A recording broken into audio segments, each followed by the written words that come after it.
السلام عليكم ورحمة الله وبركاته.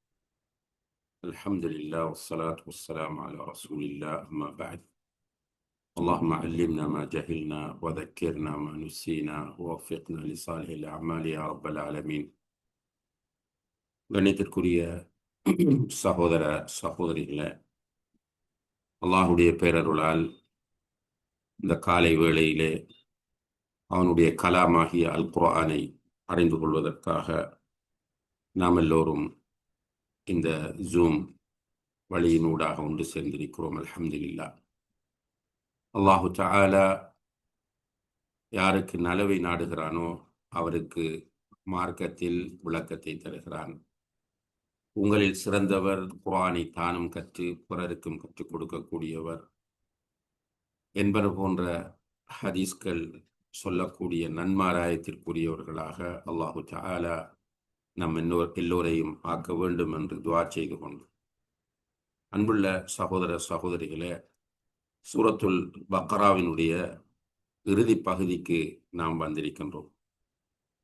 இன்னும் நாம் கற்றுக்கொள்வதற்காக 3 வசனங்கள் மாத்திரமே எஞ்சியிருக்கின்றன. சூரத்துல் பக்ராவில் மீதமாக இருப்பது 3 வசனங்கள். அதிலே இன்றைய வகுப்பிலே இன்ஷா அல்லாஹ் 284வது வசனத்திற்குரிய விளக்கத்தை நாம் பார்க்கலாம். இந்த வசனத்திலே அல்லாஹு தஆலா சொல்கிறான், அஊது பில்லாஹி மினஷ் ஷைத்தானிர் ரஜீம், லில்லாஹி மா ஃபிஸ் ஸமாவாதி வ மா ஃபில் அர்த் வ இன் துப்து மா ஃபி அன்ஃபுஸிகும் அவ் துஃபூஹு யுஹாஸிபுகும் பிஹில்லாஹ் ஃபயக்ஃபிரு லிமன் யஷா வ யுஅذிபு மன் யஷா வல்லாஹு அலா குல்லி ஷைஇன் கதீர். வானங்களில் உள்ளவையும் பூமியில் உள்ளவையும் அல்லாஹுக்கே உரியன. வானங்களில் உள்ளவையும் பூமியில் உள்ளவையும் அல்லாஹுக்கே உரியன. உங்கள் உள்ளத்தில் உள்ளதை நீங்கள் வெளிப்படுத்தினாலோ, உங்கள் உள்ளத்தில் உள்ளதை வெளிப்படுத்தினாலோ அல்லது அதை மறைத்து விட்டாலோ அது பற்றி அல்லாஹ் உங்களை விசாரிப்பான். தான் நாடுவோரை அவன் மன்னிப்பான், தான் நாடுவோரை தண்டிப்பான். அல்லாஹ் யாவற்றின் மீதும் பேராற்றல் உடையவனாக இருக்கிறான் என்று இந்த வசனத்திலே அல்லாஹு தஆலா குறிப்பிடுகிறான். உண்மையிலே அன்புள்ள சகோதர சகோதரிகளே, சூரத்துல் பக்ராவை பொறுத்தவரையில் அல் குர்ஆனிலே உள்ள மிக நீளமான சூறாவாக இது அடையாளப்படுத்தப்பட்டிருக்கிறது. அதே நேரத்தில் அதிகமான சட்டங்கள் பேசப்பட்ட ஒரு சூறாவாகவும் இந்த சூறாவை தான் உலமாக்கள் அடையாளப்படுத்துகிறார்கள். இந்த சூறாவில் நாம் இறுதியாக பல முக்கியமான சட்டங்களை பார்த்தோம். குறிப்பாக செலவு செய்வது, தர்மம் செய்வது, அதுபோல வட்டியினுடைய பாரதூரங்கள், கடன், அந்த கடனுடைய சட்டங்கள் என்று பல சட்டங்களை அல்லாஹு தஆலா நமக்கு சொல்லிவிட்டு அடுத்ததாக சொல்லுகிறான், லில்லாஹி மா ஃபிஸ் ஸமாவாதி வ மா ஃபில் அர்த்.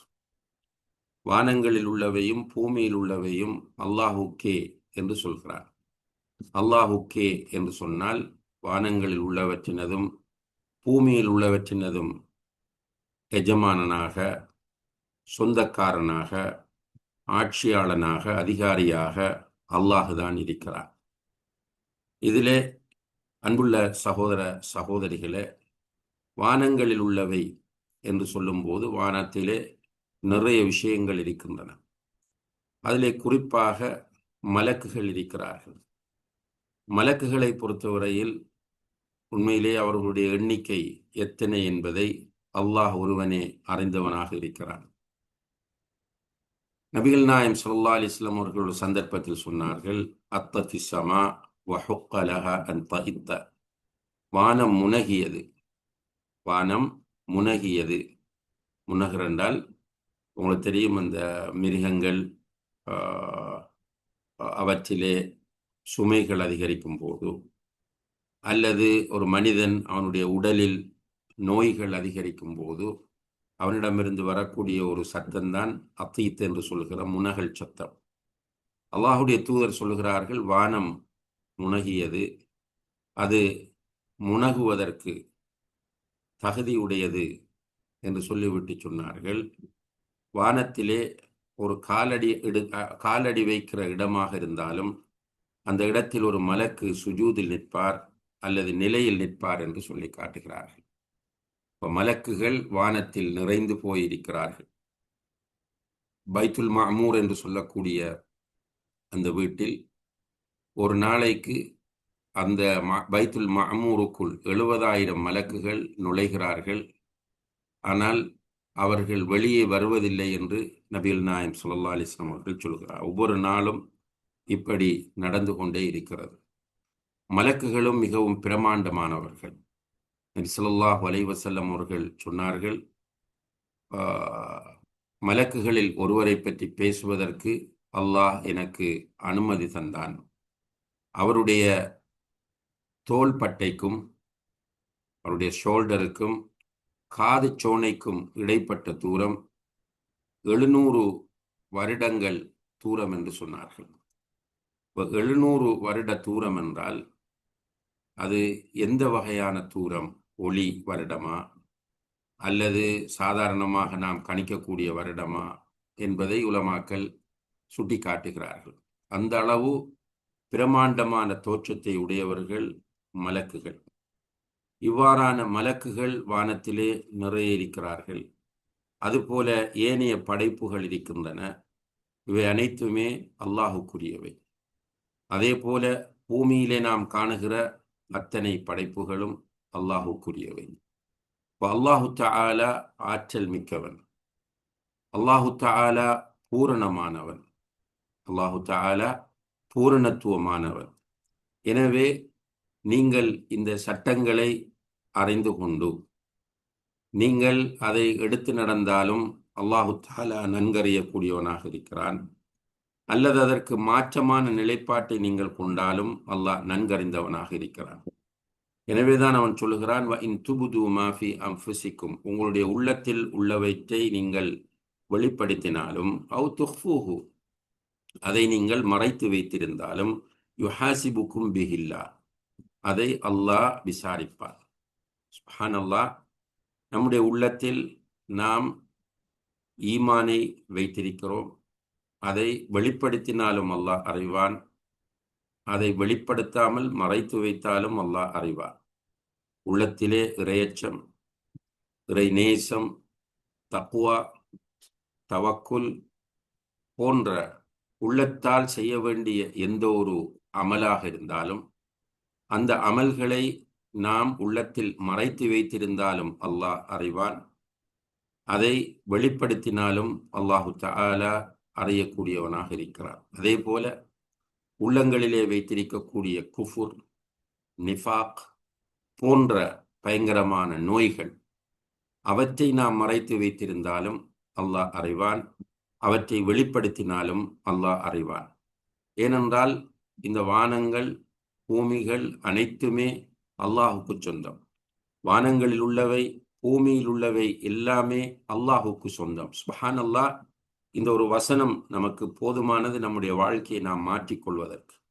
நம்மிடம் இருக்கக்கூடிய பெருமை, கர்வம், ஆணவம் போன்ற நோய்கள் எல்லாம் சாதாரணமாக நம்மை விட்டு ஓடிவிடும். நம்மிடத்தில் எவ்வளவுதான் சொத்துக்கள், எவ்வளவுதான் செல்வங்கள், எவ்வளவுதான் ஆரோக்கியம், எவ்வளவுதான் ஆற்றல்கள் நமக்கு வந்தாலும் நாம் சாதாரணமான ஒரு படைப்பு, பலவீனமான ஒரு அடியான் என்பதை இந்த வசனம் நமக்கு தொடர்ந்து சொல்லிக்கொண்டே இருக்கும். எனவே இவ்வளவு உச்சத்தை நாம் ஒவ்வொரு விஷயத்தில் அடைந்தாலும் நிச்சயமாக நம்மிடத்தில் பெருமை, கர்வம், ஆணவம் வரவே வராது. அதை இந்த வசனம் உடைத்தறியும் என்பதை நாம் புரிந்து கொள்ள வேண்டும். அடுத்ததாக அல்லாஹு தஆலா இங்கே வானங்கள் உள்ளவை, பூமியில் உள்ளவை என்று வானங்களை பன்மையாகவும் பூமியை ஒருமையாகவும் குறிப்பிடுகிறான். இது அந்த அரபு நடைக்காக வேண்டி அல்லாஹ் குறிப்பிடக்கூடிய போக்கு என்று தஃசீர் ஆசிரியர்கள் சொல்லுகிறார்கள்.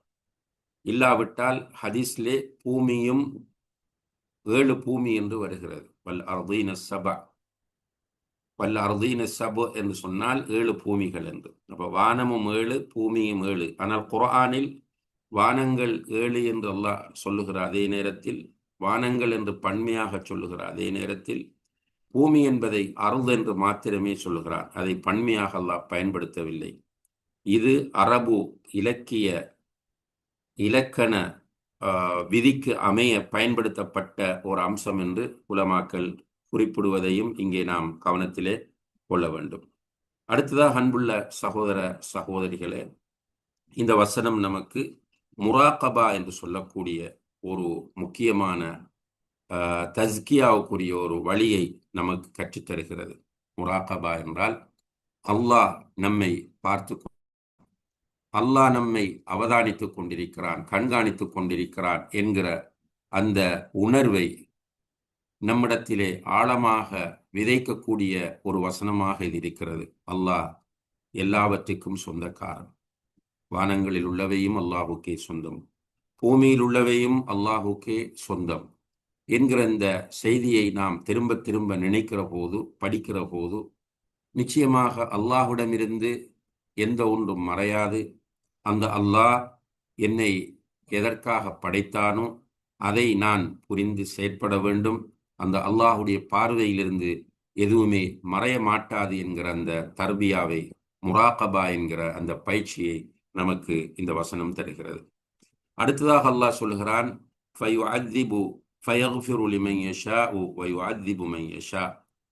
நீங்கள் உள்ளத்தில் உள்ளவற்றை வெளிப்படுத்தினாலும் மறைத்தாலும் அல்லாஹ் அதை விசாரிப்பான் என்று சொல்லிவிட்டு அவன் நாடியவர்களுக்கு மன்னிக்கிறான், நாடியவர்களை தண்டிக்கிறான். இது அல்லாஹுடைய அருள், அல்லாஹுடைய நீதியோடு தொடர்பான ஒரு விஷயமாகும். அல்லாஹுக்கு மஷியத் என்று சொல்லக்கூடிய ஒரு பண்பு இருக்கிறது. அதாவது அல்லாஹுடைய நாட்டம். அல்லாஹு தஆலா நாடியதை செய்வான். ஃபஆலுல் லிமா யுரீத், அவன் நாடியதை அதிகமாக செய்யக்கூடியவன். ஏனென்றால் அனைத்து பூரணத்துவமான பண்புகளும் அல்லாஹ் ஒருவனுக்கே இருக்கிறது. எல்லா படைப்புகளுமே பலவீனமானவை. அல்லாஹுடைய படைப்புகள் அனைத்துமே எல்லா விஷயங்களிலும் பலவீனமானவை. ஆனால் பூரணத்துவமானவன் அல்லாஹ் மட்டும்தான். எந்த ஒரு பண்பை நாம் அல்லாஹுக்கு குர்ஆனிலிருந்து ஹதீஸிலிருந்து அறிந்து கொண்டாலும் அந்த பண்பு முழுமையாக பூரணத்துவமானது என்பதிலே நாம் தெளிவோடு இருக்க வேண்டும். அல்லாஹ் அலீம், அறியக்கூடியவன் என்றால் பூரணமாக அல்லாஹ் அறியக்கூடியவன். அல்லாஹ் சமீ என்றால் எல்லாவற்றையும் பூரணத்துவமான முறையில் கேட்கக்கூடியவன். பசீர் என்றால் எல்லாவற்றையும் பூரணத்துவமான முறையில் பார்க்கக்கூடியவன். இப்படி அல்லாஹுடைய சிஃபத்துகளை பூரணமான வடிவிலே நாம் புரிந்து கொள்ள கடமைப்பட்டிருக்கிறோம். அதே போல அல்லாஹ் சதி செய்கிறான் என்று வந்தால், அல்லாஹ் கோபப்படுகிறான் என்று வந்தால், அவற்றையும் நாம் அல்லாஹுக்கு பூரணமான வடிவில் தான், சிஃபாத்து கமால் என்கிற அந்த அடிப்படையில் தான் பார்க்க வேண்டுமே தவிர நம்மோடு ஒப்பிட்டு நம்மிடம் இருக்கக்கூடிய பண்புகளை வைத்து அல்லாஹுவை எடை போடவோ புரிந்து கொள்ளவோ முயற்சி செய்யக்கூடாது. அல்லாஹ் நாடியதை செய்யக்கூடியவன். அவன் ஒன்றை நாடுகிறான், அவன் நாடியதை செய்வான். அதே போல அவன் ஒன்றை நாடுகிறான், அவன் செய்யாமல் இருக்க விரும்பினால் அது அவனுடைய விருப்பமாகும். அல்லாஹ் நாடுகிற அனைத்தையும் செய்யவும் செய்யாமல் இருக்கவும் ஆற்றல் உள்ளவன். எனவேதான் முடிக்கிற போது வல்லாஹு அலா குல்லி ஷைஇன் கதீர், அல்லாஹ் யாவற்றின் மீதும் ஆற்றல் உள்ளவன் என்று முடிக்கிறான். அலா குல்லி ஷைஇன் கதீர் என்று வரக்கூடிய இந்த வாசகம் குர்ஆனிலே சுமார் 30ற்கு மேற்பட்ட இடங்களிலே வந்திருப்பதை நாம் பார்க்கிறோம். அல்லாஹ் எல்லாவற்றுக்கும் ஆற்றல் உள்ளவர். அல்லாஹுடைய அழகிய திருநாமங்களுள் கதீர் என்பதும் ஒன்று. அதே போல காதிர் என்கிற ஒரு பெயரும் இருக்கிறது. முக்ததிர் என்கிற ஒரு பெயரும் அல்லாஹுக்கு இருக்கிறது. இந்த பெயர்கள் அனைத்தும் அல்லாஹுக்கு குத்ரத், ஆற்றல், வல்லமை, சக்தி இருக்கிறது என்பதை சுட்டிக்காட்டக்கூடிய பெயர்களாகும். அல்லாஹு தஆலா எல்லாவற்றுக்கும் ஆற்றல் உள்ளவனாக இருக்கிறான். இந்த செய்திகளை படிக்கிற போது நம்முடைய உள்ளத்தில் அல்லாஹின் மீது தவக்குல் வரும். நம்முடைய நாவு நம்மை அறியாமல் லா ஹவுல வலா கூவத்த இல்லா பில்லா என்று எந்த ஒரு சந்தர்ப்பத்திலும் சொல்ல வைக்கும். ஏனென்றால் அல்லாஹுவை தவிர ஆற்றல் உள்ளவர்கள் யாரும் இல்லை.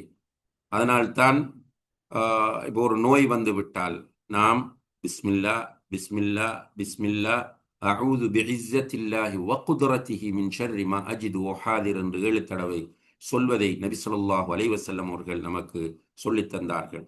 உடம்பிலே ஏதாவது ஒரு இடத்திலே ஒரு வலி அல்லது ஒரு கட்டி, ஒரு வீக்கம் ஏற்படுகிறது.